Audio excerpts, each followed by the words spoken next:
Estamos de vuelta aquí en el Maña News de La Octava y usted ya lo sabe, los miércoles es miércoles de debate, de análisis y está con nosotros Valeria Ferres, Juan José Graham y Manuel Urquijo para hablar sobre los temas de la agenda nacional. Y bueno, ustedes lo saben, el día de ayer el presidente se lo sacó de la manga y aventó el boleto de la rifa presidencial. Hay que hablar del boleto de la rifa presidencial. Vamos a hablar más adelante también de otros temas que sí son más relevantes, pero en términos de comunicación, este tema golpeó. Manuel, por favor. Hola, buen día a todos. Bueno, otra vez, yo creo que la semana pasada que estuve aquí también hablamos acerca de la rifa del avión presidencial y de nueva cuenta lo saca el presidente, se lo saca de la manga porque pues es, al final de cuentas, lo decíamos la vez anterior, es una situación o un símbolo ya instalado en la memoria de las personas, de los mexicanos, en la mente de los mexicanos, y hoy por hoy, ¿qué veíamos en el contexto nacional, en el contexto de la opinión pública? Veíamos, las críticas al INSABI, el desabasto en materia de medicamentos. Veíamos también lo que ocurrió el fin de semana, que fue pues, la marcha del movimiento de Sicilia, de los Levarón, y bueno, todo lo que surgió alrededor. Entonces, ¿qué es lo que hace el presidente en términos de comunicación? Les avienta algo de lo que ya nos había hablado la semana pasada. Nos dijo, vamos a rifar el avión. Y hoy no solo es, ya vimos, digamos, la rifa, sino es ver el cachito de la lotería con el cual se va a lanzar la rifa del avión presidencial.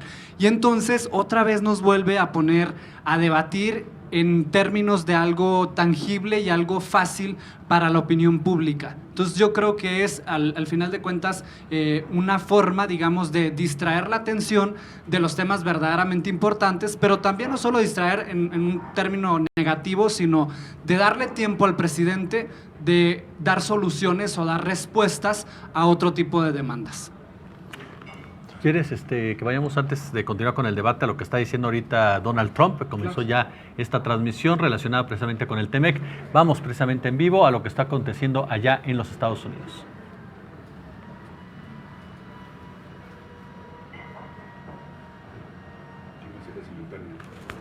Now like to invite Vice President Pence and Ambassador Lighthizer to say a few words. They worked very hard on the agreement, and I'm just going to finish off saying that this is something we really put our heart into. It's probably the number one reason that I decided to lead this crazy life that I'm leading right now, as opposed to that beautiful, simple life of luxury that I led before this happened.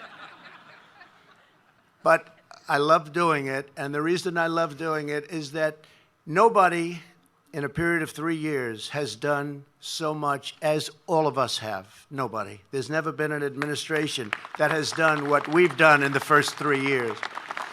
That means we're doing great things for the people of our country and dejé la beyond vida the de people of lujos our para country. poder dedicarme And it's a real a transformar la honor vida to de be involved estas and personas. to, have helped so many people. He ayudado a Real muchísimas honor. personas. It's an honor to have all of you with us. Thank you very much. Mike, please say a few words. Pero acabamos de escuchar al presidente Donald Trump hablar sobre su compromiso con los trabajadores y le dio la palabra a el vicepresidente Mike Pence. Vamos a regresar en unos momentos a este enlace cuando ya inicie la firma del Tratado de Libre Comercio entre Estados Unidos, México y Canadá. Seguimos pendientes, sin embargo, acá continuamos hablando pues de el avión, que es un tema que tenemos de discusión mexicana. ¿O saben qué? ¿Qué les parece? Hablemos del TEMEC. Si les cambiamos. Déjalo responder primero. Bueno, por favor.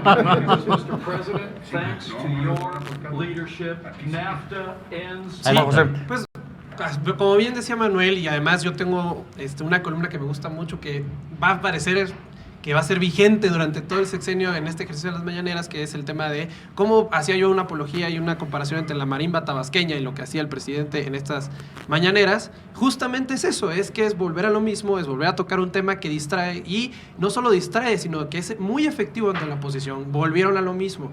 En vez de hablar de los 300 muertos que van el año en Guanajuato, en vez de hablar de lo que se le filtró al grupo parlamentario de Morena, de lo que va a ser su agenda legislativa de este semestre, en vez de hablar de todos estos temas que sí son vitales para la vida política, económica y social del país, pues ahí tienes otra vez a los partidos de oposición, compartiendo el cachito, haciendo burla del presidente, pensando que el presidente es tonto, ¿no? Porque esa es la primera premisa con la que arrancan los opositores en este país, que es, desde ahí ya entramos en el error comunicativo, pues porque ahí tenemos, ¿no? Hicieron hasta el sticker del boleto, el presidente cree que somos tontos, no, el presidente no es tonto y no cree que la oposición sea, que el pueblo sea tonto, sino cree que la oposición efectivamente cae y pesca siempre cada vez que yo me paro en esta mañanera y pongo el tema del que se va a debatir en el día, ¿no? Sí pescan, entonces, ¿no? Evidentemente, pican, ¿no? Entonces, ahí tienes a un presidente que ya lleva 2 o 3 semanas hablándonos de la rifa del avión presidencial. Entonces, ya se acabó enero. Aunque dicen que ha durado mucho enero, pues ya se acabó enero. Eterno ¿no? enero. Eterno enero. Andrés Manuel nos hizo eterno con la rifa del avión presidencial. Entonces, la oposición, ¿qué pasó? Y la vamos a tener por lo menos hasta mayo, si es que se concreta eso. Valeria. Bueno, acerca del tema del avión presidencial, yo creo que es importante ver no solamente que puede ser una cortina de humo, sino cómo está constituida esta cortina de humo.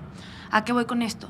Yo creo que cuando uno sitúa una noticia así en los medios de comunicación, etcétera, etcétera, para que sea vista por todo el mundo, no lo hace azarosamente, no sitúa cualquier cosa, no solamente es algo mediático y amarillista, sino que además pone precisamente algo simbólico, representativo de su forma de hacer política y que, sobre todo, es polémico. ¿Qué quiere decir esto? Que polariza completamente a la sociedad mexicana, que sigue separando aún más estas clasificaciones raras de chairos y fifís y que opera como cualquier modo populista de articulación política. Nos separa cada vez más en torno a una frontera finalmente interna. Bien se podría hacer una cortina de humo con el coronavirus, explotarlo más, buscar noticias internacionales, pero no, precisamente se busca seguir enemistando a una población mientras se sostiene un discurso de vamos a estar todos unidos y vamos a dialogar, etcétera, etcétera, etcétera. Creo que aquí lo peligroso es precisamente que este modo de articulación política tan latinoamericano y tan vigente, no solamente en México, no solamente con la izquierda o con la derecha, sino en todo el mundo, se está sosteniendo y se está reforzando. O sea, ya no sabemos hacer política sin populismo y Morena es un clarísimo ejemplo de eso, pero más lo somos nosotros los ciudadanos que seguimos bailando pues a este son. El presidente de la República, perdón que los cuestiones sobre esto, divide, ¿qué tanto divide él? Ahorita que te escuchaba con mucha atención, ¿qué tanto el presidente de la República divide con su discurso y qué tanto busca dividir precisamente con el mismo o ya su mismo estilo en un momento dado de expresarse? Porque estamos hablando de un hombre que tiene años involucrado en la política mexicana, que perdió 2 elecciones, una de ellas a través de un fraude, según sus propias acusaciones. ¿Qué tanto hablamos de un personaje que está inmerso ya en una manera de decir las cosas y que no ha entendido tal vez que se ha convertido ya en presidente de todo un país? Yo creo que allí me iría más a la acepción de dividir. ¿Por qué? Porque hablamos de que el presidente divide, es lo que viene diciendo la oposición desde que López Obrador ganó la presidencia. Pero más allá de una división que provoque el presidente, esa división siempre ha existido en el país.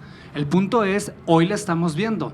Hoy ese grupo minoritario que vemos que evidentemente no era minoritario, pues estaba ahí, simplemente no tenía voz, no tenía los altavoces o digamos el megáfono que hoy tiene a través de la voz del presidente de la República. Yo no creo que el presidente como tal, es que el presidente nos está dividiendo. Más allá de que sea el presidente, es una división estructural que ha existido en el país y que simple y sencillamente hoy la estamos viendo.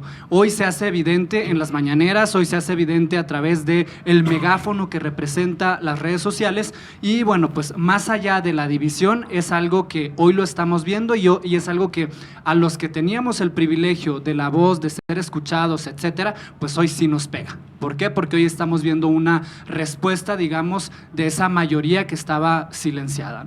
O sea, dirías que, como decía Valeria, no es que el presidente esté provocando esta división, sino que ya existía y solamente le está dando foco. Sí, yo desde mi punto de vista así es, le está dando foco, más allá de provocar una división, le está poniendo el foco a esa división que ya existía. Es que justo ese es el tema, ¿no? Era una división y un problema de un rezago social enorme en este país que en efecto se usó de muchas maneras. Se romantizaba en telenovelas, se romantizaba en películas, se hablaba del tema y nadie se sentía ofendido. ¿Por qué? Porque no se le había hecho la connotación política, la connotación económica desde la presidencia de la República, ¿no? Entonces también es importante, o sea, sí hay un tema de que sí le dio y sí le dio, digamos, foco y atención a esta población que evidentemente no tenía micrófono, y no solo micrófono, sino no tenía luz. Pero de todas formas sí creo en este entorno de mañaneras y este ejercicio comunicativo que el presidente a su vez sí fomenta, por lo menos en términos políticos, la división, y lo viene haciendo desde que es opositor. El éxito de su oposición era justamente multiplicar esta división, hacerla más fuerte, y la concretó en votos. La volvió un partido político, la volvió otro partido político, porque es el tema de Andrés Manuel. Y tan así es que justamente ya se habla inclusive de que posiblemente Andrés Manuel deje, ¿no?, a Morena durante el sexenio, precisamente porque así se ha ido enfrascando él. Él tiene una población a la que él le habla, pero también tiene sus seguidores, y esos seguidores son a los que él siempre ha apuntado. Y dos temas que a mí me parecen particulares de lo que pasó ayer con la rifa es, uno, según la encuesta del Financiero, no era una medida popular, no era una medida aprobada por la mayoría de la población, que es raro ver en Andrés Manuel tomar decisiones sin, digamos, el medidor o el termómetro de las encuestas, porque siempre se ha manejado en las encuestas y en lo que dice la gente. Y dos, me parece muy particular el tema de la Lotería Nacional, que usara algo tan popular, tan mexicano, ¿no? Desde el fifí, diría el presidente, el conservador, hasta el pueblo bueno, ha comprado un cachito de lotería, ¿no? Entonces eso también es muy exitoso y habla mucho de cómo él entiende las estrategias de comunicación. ¿Cómo voy a presentarles la rifa del boleto? Pues se las presento en Lotería Nacional. No la puedo presentar en cualquier concepto ni en cualquier imagen, ¿no? Entonces sí habla mucho de cómo él entiende la capacidad de comunicar. Sí divide políticamente, creo, y le hizo connotación a algo que ya existía. Si era una división económica, esa la sabemos todos. Es un país de 56 millones de pobres. Pero la connotación y el mensaje político no estaba tan arraigado y tan fuerte como hoy con Andrés Manuel en la presidencia. Valeria, yo te quiero preguntar, hace rato tú mencionabas el tema del populismo y cómo este es un claro ejemplo de las prácticas populistas, y básicamente decías, el populismo pues llegó para quedarse en la práctica política. ¿Cómo ves este tema? ¿Realmente se puede empezar a vivir con estas nuevas prácticas, o cuáles serían los riesgos? A ver, yo creo que sí, el populismo definitivamente llegó para quedarse y se puede vivir con él porque se tiene que vivir con él actualmente. Yo creo que lo que teníamos no era una división, era una diversidad social. A nivel social podemos hablar de diversidad, una diversidad que no tiene una connotación ni positiva ni negativa. Claramente la desigualdad sí tiene una negativa, pero podemos hablar de diversidad social. Cuando eso lo llevas a un discurso político, por lo tanto a un plano político, lo conviertes en división porque parte de una enemistad, no solamente de una diversidad, es un somos diferentes y no te quiero, y yo soy mejor. El populismo funciona de maneras muy complejas. Yo creo que lo que hay que ver entonces es que el populismo, como bien dice Ernesto Laclau, que es un autor, por cierto, de izquierdas, es un modo de articulación política. Es como una caja. Es una caja que tiene una forma, tiene otra forma, da lo mismo, pero no tiene un contenido establecido. Nosotros podemos hablar de que el presidente de Estados Unidos es populista, tanto como podemos hablar de que AMLO es populista, como podemos hablar de que Maduro lo es. El populismo nace de la política llevada a los medios, de la política llevada a la boca de todas las personas. Y bueno, hay aquí que aclarar que es posible que el populismo le sea completamente inherente a la democracia, porque la democracia no es otra cosa que división. ¿Qué hago cuando yo voto? Divido. Entonces, creo que hay que pensarlo también desde ese punto de vista. No digo que la democracia sea un sistema agotado, pero definitivamente hablar de izquierda y derecha, liberal, conservador, ya está completamente agotado. Eso ya es obsoleto porque deja por fuera demasiadas ¿Cuáles son las coordenadas aristas. entonces? No tenemos unas coordenadas claras. Creo que por lo pronto no Valeria, estamos me vas teniendo... a perder. O sea, ya no tengo brújula para entender esto. Justamente ese es el problema. O sea, yo creo que ahorita se debería invertir mucho a nivel medios en explorar cuál es el contenido de la política, cuál es el contenido de la ideología que nos está llevando. O sea, el hecho de que, por ejemplo, no haya todavía una agenda legislativa clara, que estemos guiados por significantes vacíos, como lo son la esperanza de México. Esperanza es un significante vacío que tú entiendes como seguridad y yo entiendo como salud. Precisamente. Y ahí está lo poderoso del discurso. Ahí que está, es vacío, por supuesto. y le pueden agregar muchas cosas. Vamos a un corte comercial y vamos a continuar con este análisis.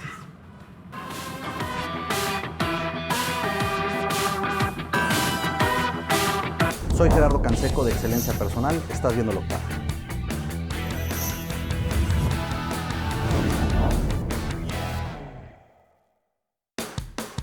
para sintonizar La Octava, la nueva alternativa en televisión.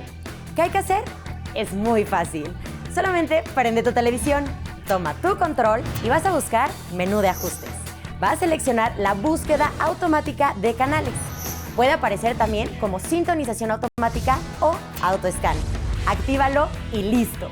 Con estos sencillos pasos vas a poder disfrutar toda la programación de La Octava en el 8.1 de tu televisión abierta. Héctor Díaz Polanco, él es el presidente de la Comisión de Honestidad y Justicia de Morena. Yo creo que estamos atravesando una etapa lamentable, porque la crisis de que estamos hablando del partido empieza a impactar el espíritu, digamos, de nuestros propios militantes, sobre todo de nuestra capa pensante, los llamados intelectuales, ¿no? Julio Astillero, de lunes a viernes, a partir de las 13 horas. La Octava.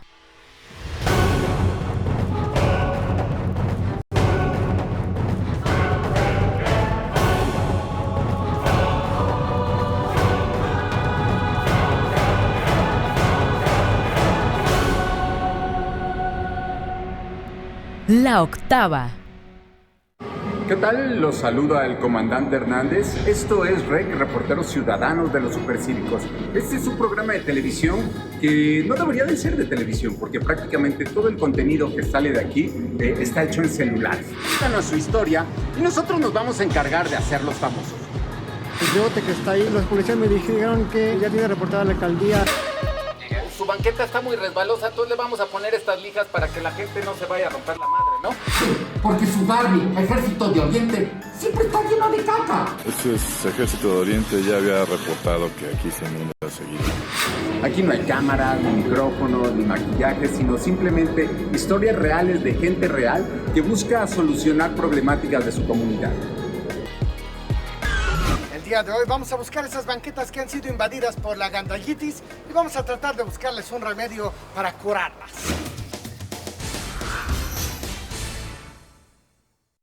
Los periodistas. En los últimos años del sexenio de Felipe Calderón se hizo muy cercano y era visitante asiduo de su residencia. Yo publiqué esto en el libro México en Llamas. Y hace poco, Genaro García Luna visitaba la residencia de Carlos Salinas de Gortari antes de que terminara el sexenio de Felipe Calderón. Y ahí estamos hablando ya de otros niveles de corrupción. El mejor análisis de los temas públicos. Los periodistas. Lunes a viernes, a las 18 horas. La Octava. Todos en La Octava. Sin estereotipos. Construyendo para ti. Estamos contigo. La Octava 8.1. Muchas gracias. Hola, ¿qué tal? Yo soy Magua Romero de Universal, la estación de los clásicos. Te invito a que disfrutes la programación de La Octava.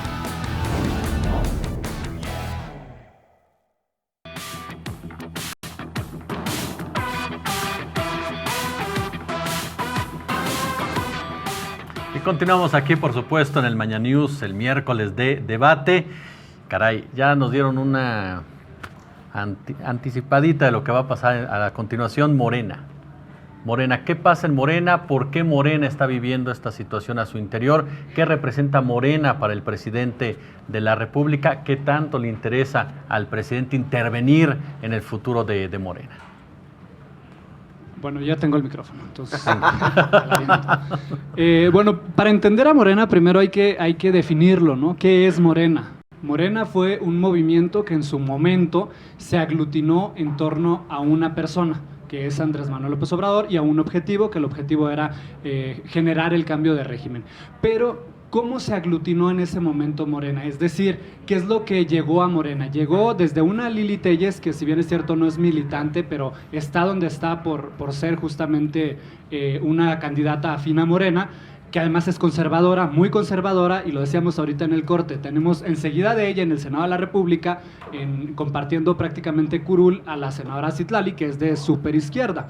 Entonces, ese tipo de contrastes de personajes llegaron en su momento por un buen fin, que era cambiar el régimen en su momento, que generaba las desigualdades, etcétera, ¿no? Ahora, ¿en qué momento está en hoy por hoy Morena, ¿no? Morena está en un momento en el que las divisiones, o más bien el factor de unidad que tenían, pues ya no está. Ya se logró el objetivo que se tenía en un primer momento y hoy por hoy surgieron, digamos, pues esa diversificación de ideas, de ideales, de propuestas de política pública o agenda legislativa que tienen las distintas corrientes de Morena y también... ¿qué es lo que eso es una fragmentación de Morena? Pues es que lo que los unía era López Obrador en torno a la candidatura presidencial y en torno al objetivo de ganar la presidencia de la República.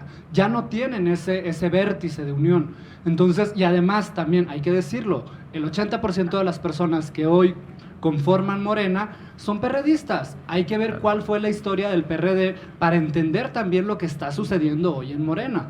Es decir, el PRD terminó autodestruyéndose justamente por las corrientes que tenía, que ellos mismos se autonombraban tribus, y bueno, pues pareciera que hoy Morena está perredizándose. Eso es gravísimo. Es que justo yo estoy de acuerdo con esto, en esta parte, el acabose de Morena está en dos vías: la distancia de López Obrador, el distanciamiento de López Obrador a Morena, y no solo López Obrador, ya poco a poco hemos ido viendo cómo principales promotores del tema de la izquierda mexicana, que están en Morena, como Porfirio Muñoz Ledo, ¿no? Con su declaración de que ya hay un distanciamiento ahí de su corazón con Morena, ¿no? De todo lo que vivió la semana pasada, que no son casualidad. Justamente este efecto de las tribus y la división interna ya se veía venir, eran bombas de tiempo. ¿Por qué? Porque por la misma forma en la que se organizó Morena, que en campaña recibíamos de todo, porque el objetivo era ganar por ganar, y ya después nos sentamos para ver qué agenda legislativa, ya después nos sentamos para ver quién va a ser el dirigente o la dirigente, o sea, quién va a estar en todos esos espacios, ya luego lo vemos. Lo importante hoy por hoy, y lo decían ellos en campaña, lo importante hoy por hoy es caminar, porque el único objetivo es llevar a López Obrador a la silla presidencial. El problema es que una vez que se llegó a la silla presidencial, nadie se sentó a discutir qué iba a pasar con Morena, no con el obradorismo, sino qué iba a pasar con un partido en el poder tan poderoso, con figuras tan pesadas, digamos, porque tienes al grupo, porque ya todos sabemos esas tribus que se están haciendo en Morena, es el grupo de Mario Delgado cercano a Marcelo Ebrard, el tema de Berta Luján, el tema de... Juan José, te interrumpo, ya tenemos, justamente está a punto de firmar el presidente Donald Trump, lo estamos viendo en pantalla, cómo va a ser su icónica, gran y circular firma. La verdad es que se tarda bastante siempre en firmar, algo dirá de su personalidad. Está contento, la gente está aplaudiendo.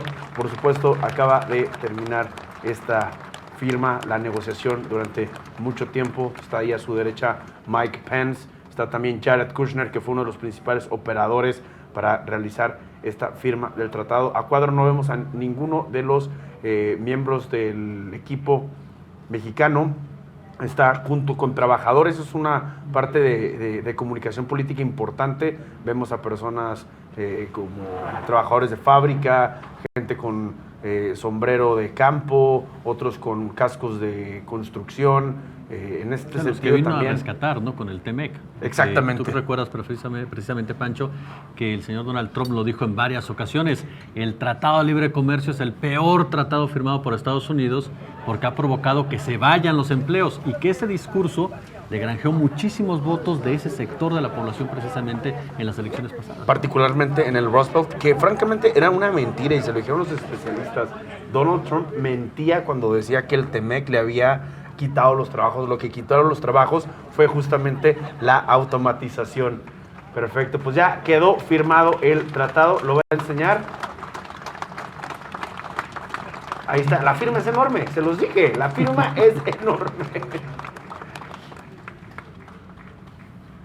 Pues bueno, ahí quedó, ya pasó una etapa más de esta situación, solo falta Canadá. Falta que Canadá oficialice este tratado. Para febrero, ¿no? Exactamente. Regresemos al tema de Morena. Juan José. Para ir terminando el tema de las tribus que yo mencionaba de Morena, que se vivieron en todo trámite que tuvieron de renovación de la dirigencia nacional, vimos muy claramente dónde estaban los intereses de cada grupo. Berta Luján, que es como de las más puristas, digamos, fundadoras de Morena, que ni siquiera está de acuerdo con el tema de alianzas con otros partidos electoralmente, ¿no? Tienes a Mario Delgado, que es gente cercana a Marcelo Ebrard, que me hubiera gustado verlo ahí en la imagen del TEMEC. Tienes también a Jay Korpolensky, que bueno, es Jay Korpolensky, ¿no? Digamos que ya tiene como un alia y está tratando de hacer un grupo por aparte, y creo yo que eso fue lo que la acabó tomando de la dirigencia. Y tienes ahí un tercero en discordia, que es quien llega a la dirigencia interina, que no existe esa figura, esos estatutos, porque volvemos a lo mismo, Morena nunca se sentó a hacer estatutos porque son un movimiento y no un partido, pero, oh sorpresas, reciben prerrogativas del INE, ¿no? Entonces sí son un partido político, y aunque no lo quieran entender. Entonces, como no se ordenan como tal, tienen todo lo que sucede. Tienen un interino que no existe en sus estatutos, que además se supone que solo va a estar para la renovación ya formal, ¿no? Entonces tienes este desastre y tienes las elecciones del 2021 a 10, 11 meses, porque realmente el proceso interno de candidaturas para el 2021 arranca en octubre, noviembre y diciembre, ¿no? Entonces tienes una dirigencia que no está, y tienes un partido que es el partido en el poder, como ya platicamos, con una segregación importante que ya habíamos visto encuestas como la que hizo Alejandro Moreno, insisto, del obradorismo contra el morenismo. Hoy por hoy, la elección de 2021 Morena no tiene la misma aprobación que la que tiene Andrés Manuel. Entonces, ¿qué necesitarías? Que Andrés Manuel caminara, básicamente, para que Morena ganara la elección del 21. Entonces, parte de ese desgaste es todo lo que han vivido con la renovación del partido, ¿no? Perfecto. Valeria, ideológicamente, ¿dónde está Morena? Hace rato que decías que ya no tenemos coordenadas, lo suyo tal vez, pues sí, en efecto, es la articulación política que te provoca el populismo, pero ideológicamente, la ideología siempre lleva a una práctica, eventualmente. ¿Dónde se queda Morena en esa transición? Yo creería que Morena se queda en ninguna, que se queda más en lo convenenciero. Okay. O sea, se queda con quien hay que estar para estar ganando. Creo que Morena no surge con intenciones de partido político, surge con intenciones de fungir como vehículo, como símbolo de lo nuevo. Todos sabemos que a México le urgía algo nuevo, que se necesitaba, que estaba la gente harta, con toda la razón del mundo. Pero pensemos, por ejemplo, en el nombre Morena. Poderosísimo. No solamente es muy poderoso. Lo fundan todavía el 12 de diciembre. Lo fundan el 12 de diciembre y aguanta. No alude a ninguna inclinación. No dice revolucionario, no dice de izquierda, no dice demócrata, no dice social, no dice absolutamente nada que apele a una ideología. Dice algo que apela a las personas. Entonces, aquí yo creo que lo que hay que ver de la ideología es, la ideología necesita quien la crea, pero la gente no necesita creer en una ideología, necesita creer en algo. Y ese algo, en este caso, creo yo que es AMLO. O sea, el presidente es un hombre realmente de izquierda, porque es un hombre que cuando estuvo como jefe de gobierno no impulsó iniciativas que caracterizan a los gobiernos de izquierda. Hablamos del matrimonio igualitario, hablamos de la adopción por parte precisamente de parejas homosexuales, incluso es un hombre muy cercano al tema religioso, particularmente con los evangélicos. ¿Andrés Manuel realmente es un hombre de izquierda o es un hombre que involucra temas de izquierda en su discurso? Yo no creo que Andrés Manuel sea un hombre de izquierda, al menos no de una izquierda tradicional. Ojo, tampoco creo que deba serlo. O sea, tampoco creo que la izquierda tradicional haya mostrado cambios y modificaciones muy eficientes a lo largo de la historia, mucho menos en Latinoamérica. En ese sentido, se podría hasta pensar que adaptar esta izquierda, que tomar poquito aquí, poquito allá, es una opción viable, una opción al menos sensata para Latinoamérica. El asunto está en poner lupa y decir, ok, exactamente qué es lo que estás tomando. Y yo creo que hay una base común que tiene la derecha y la izquierda, incluso cuando de la derecha muchas veces se dice lo contrario, que es la empatía, los derechos básicos. Yo no he visto nunca en mi vida un derechista que diga, por favor, pónganse a matar a la gente, por favor, quítenle los derechos a las mujeres, ni nada por el estilo. Creo que una derecha empática puede compartir muchas cosas con la izquierda. Entonces, ¿qué diría yo? Hay que hacer agendas más específicas, hay que hacer reclamos, hay que ejecutar demandas y mostrar demandas mucho más concretas para que el presidente Morena, o sea, quien sea que nos esté gobernando, tenga la posibilidad de responder no a la esperanza en abstracto, sino a lo concreto. Ya votamos por ti, ya estás ahí, padrísimo. Ahora quiero que sepas que es para mí la esperanza y que es para la gente de esta comunidad la esperanza y que es para los jóvenes la esperanza. Y respondas a eso, no al discurso con el que llegaste. Yo creo que esa sería la única tirada sensata de Morena en este momento, o al menos beneficiosa para los ciudadanos de este país. Manuel, ¿tú crees que no responde a ese grupo? Yo sí creo que está respondiendo en términos de lo que mencionabas, el concepto como tal de esperanza, a ese gran sector que votó por él, sí le está cumpliendo. Es decir, le está cumpliendo en la medida en la que está poniendo, como siempre lo dijo además en campaña, al centro a los pobres. Está cumpliendo en la medida que está tratando de alguna manera de reducir las desigualdades. Pero coincido contigo en que no es suficiente porque no debe gobernar nada más para el grupo que votó por él. Y hoy por hoy, además, estamos viendo que en esta transición del cambio de régimen, de desterrar la corrupción, como el mismo presidente lo dice, pues se está llevando entre las patas, por decirlo de manera muy coloquial, pues también ese grupo que votó por él. Es decir, el tema del desabasto de medicamentos no le pega a los más ricos, le pega justamente al sector que votó por el presidente. Hoy por hoy también otra de las agendas que probablemente debería ponerse al centro es el tema de la inseguridad, que es algo que yo creo que todos los mexicanos coincidimos, y si no todos, una gran mayoría, en que el tema de la inseguridad es uno de los principales retos y desafíos que tiene pues el gobierno, ¿no? Y es algo de lo que nos pega principalmente a todas las clases sociales. Ahí no estamos hablando de los más pobres, de los más ricos, etcétera. Si tendríamos que encontrar una agenda, una causa, la seguridad es la causa perfecta, pero pareciera que aunque se está impulsando desde el cambio en las formas o en el fondo incluso de cómo atender el tema de la seguridad o de la inseguridad más bien, pues pareciera que no está dando resultados. Ahorita hablabas del estado de Guanajuato, que tiene 300 muertos en lo que va del año. Estamos viendo de que está sucediendo lo que ocurrió hace 10, 12 años con estos activistas que están levantándose otra vez. ¿Por qué? Porque no hemos tenido una respuesta que resuelva de raíz un problema tan añejo, y por el contrario parece que el problema se profundiza más. Juan José, para ir cerrando, ¿qué esperaríamos de Morena este año? ¿Qué esperaríamos de Morena? Yo esperaría una agenda legislativa clara y estructurada. ¿Con qué? ¿No? Tiene dos puntos muy importantes el tema de Morena, hoy por hoy. El tema de la reforma del Poder Judicial, que es vital en este país y es necesaria. El tema del Código Penal, lo único que ya está bastante debatido. Y el tema de la renovación. Es decir, tenemos dos grandes temas en la agenda legislativa, con los dos pilares fundamentales, que es el tema de la reforma penal y el tema de qué va a pasar con el tema bienestar, de cómo se concibe el tema de todo el bienestar social, que viene un paquete de reformas para estructurar esta nueva forma de entender los derechos en la Constitución mexicana. Y la otra parte, pues, el tema de la renovación de Morena, que sí es importante entenderla. Este año es vital para la vida de un partido que está en el poder y que va a estar por lo menos hasta el 24, que un partido político como Morena entienda que esta renovación y estas candidaturas que se van a decir para todo el tema del 2021 es justamente donde se va a medir si va a permanecer Morena como partido el resto del sexenio o va a permanecer el obradorismo. Yo creo que ese es el tema que se tiene que centrar. ¿Y cuál es la parte importante? Y eso es un mensajito a la gente de Morena.